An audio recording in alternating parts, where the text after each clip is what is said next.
प्रांजलि कैसन बाड़ू तू? इतना दिन बाद कैसे याद आ गई हमार? हम ठीक बानी दीदी, आप कैसन बानी? ठीक बानी, तू बतावा कैसन बाड़ू? बड़ी दिन हो गई ना आपसे बात कइला, तो मन करत रहे आपसे बात करे के। बतावा कैसन बाड़ू? हाँ दीदी, हम ठीक बानी। आप लोग कैसन हैं? प्रांजलि का बात बा? तोहार आवाज से तो नहीं के लागत कि तू ठीक बाड़ू। सब कुछ ठीक बनाऊ? हाँ दीदी, आप सही कहले रही, सोहेल बिल्कुल भी अच्छा नहीं खे। हम ओकरा के पहचाने में बहुत बड़ा गलती कर देनी। अब तो हमरा पे हाथ भी उठावेला। अच्छा, तू चुप रहा, तू घबराओ मत। हम जल्दी दिल्ली आवतानी, फिर देखतानी का करे के बा। ना दीदी, आप ना आई, हम आई भी यूएस। हम अब सोहेल के साथ ना रहब, काहे कि हम सोच लेनी ओकरा के डिवोर्स देवे के बा और छोड़े के बा ओकरा। डिवोर्स? प्रांजलि तू जाना ताड़ू का कहा ताड़ू तू? दीदी, हम सोच ले हैं, हम ओकरा के डिवोर्स दे के रहब। वो समझेला का अपने आप के कि ओकरा मन में जे आई ऊ कर पाई।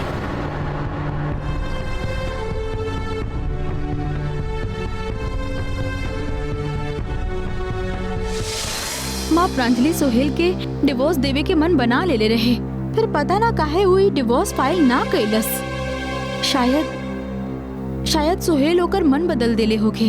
फिर 1 साल बाद हमरा के पता चलल कि वो सोहेल और ओकर फैमिली के साथ रहतिया।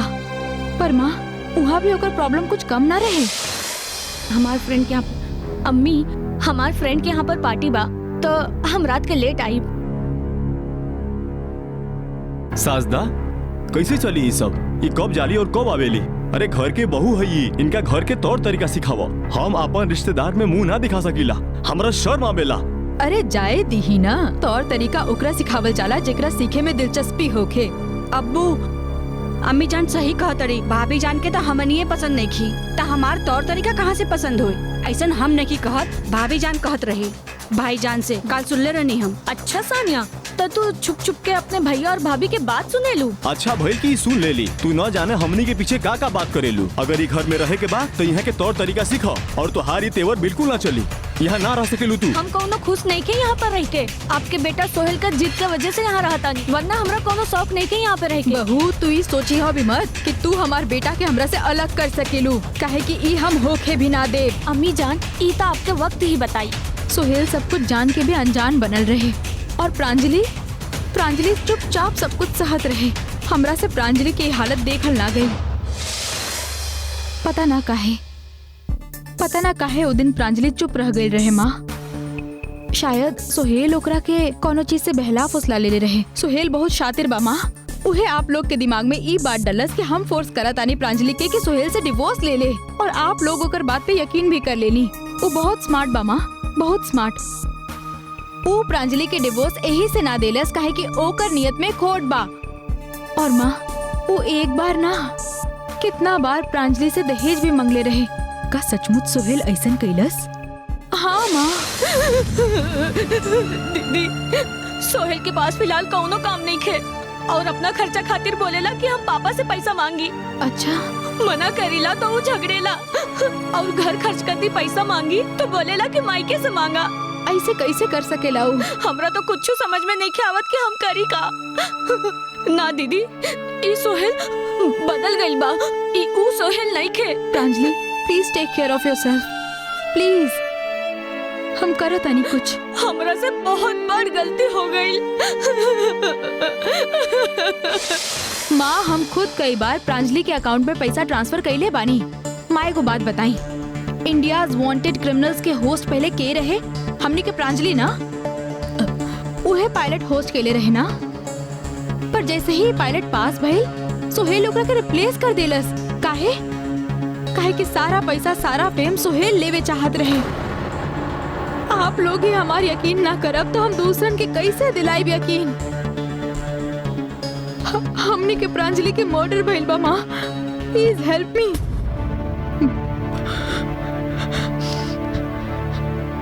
नम्रता अब रोवा मत, ये लड़ाई में अब हम तोहरा साथ हैं। थैंक यू माँ, थैंक यू।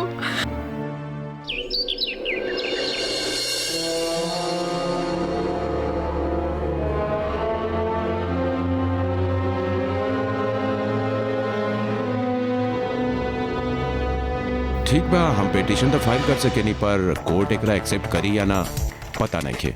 पता ना मतलब हमनी के पास ऐसा कोनो कॉन्क्रीट एविडेंस नहीं खे जे ई साबित कर सके कि सुहेल प्रांजलि के दहेज खातिर परेशान करत रहे, मेंटली और फिजिकली ओकरा टॉर्चर करत रहे।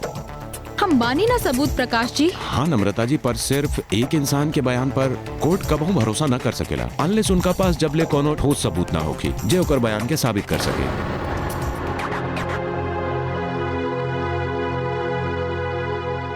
नम्रता बेटी, हिम्मत मत हारिए, सब ठीक हो जाई। ठीक बा, आप लोग चिंता ना करें, हम काले पिटीशन फाइल कर देता नहीं। अब कोर्ट एकरा एक्सेप्ट करी या ना 2 दिन बाद पता चली। Thank you Prakash ji, thank you. सर एक सवाल सर, अभी अभी हमके सूचना मिलल कि आपकी सास लीला देवी उनकर बेटी नम्रता आपके खिलाफ दहेज हत्या के केस दर्ज करवेले बा और वो चाहले कि केस में आपके ट्रायल हो। इस बारे में आपके क्या कहना बा? देखी, हम नहीं जानती पिटीशन के बारे में और हम आज भी उहे कहब जे हम कहत आयल बानी। हम इनोसेंट हई और हमरा टारगेट कर जाता। That's it. सर जवाब दी। सर आप जवाब दी। सर प्लीज सर जवाब दी। सर सुनिए, रुकी सर, एक सवाल। सर जवाब दी। सर रुक जाए सर एक सर।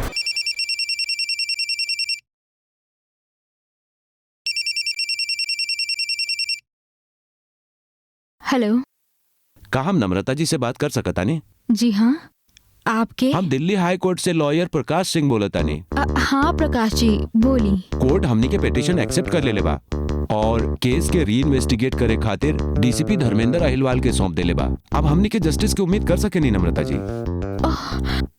Thank you Prakash ji, thank you so much. Welcome. का भेल नम्रता? माँ, हमनी के पिटीशन के कोर्ट एक्सेप्ट कर ले बा। अब हमनी के प्रांजलि के केस री इन्वेस्टिगेट होगी। वहाँ के हो धर्मेंद्र जी बाड़े, कल हमनी के उनका से मिले जाए के बा। अच्छा, शुक्रिया भगवान। मैडम, आपके कहे के मतलब है कि सोहेल आपके सिस्टर से दहेज मांगत रहे, फिजिकली मेंटली टॉर्चर करत रहे। यस सर। ई कब से चलत रहे? सर, प्रांजलि की शादी के 2 साल बाद से ही सब शुरू हो गए रहे। यह 1995 से। अब सही कहले रही, सोहेल बिल्कुल भी अच्छा नहीं खे। हम ओकरा के पहचाने में बहुत बड़ा गलती कर देनी। अब तो हमरा पे हाथ भी उठावेला। सोहेल के पास फिलहाल कौनो काम नहीं खे और अपना खर्चा खातिर बोलेला कि हम पापा से पैसा मांगी। मना करेला तो वो झगड़ेला और घर खर्च करती पैसा मांगी तो बोलेला कि मायके से मांगा। और सर, यहाँ तक ही ना, हद तक तब हो गई जब प्रांजलि के ई पता चलल कि सोहेल के कोनो अफेयर चल रहा बा।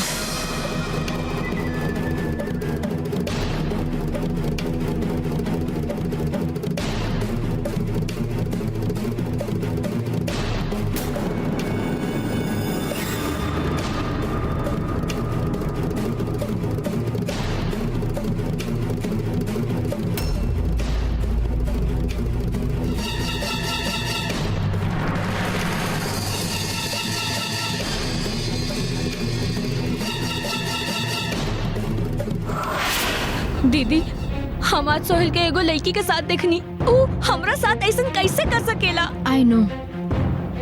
प्रांजलि, अब तोहार अकल ठिकाना आ गइल बा तो छोड़ दो ओकरा, प्लीज। दीदी, हम आपसे बाद में बात करतानी।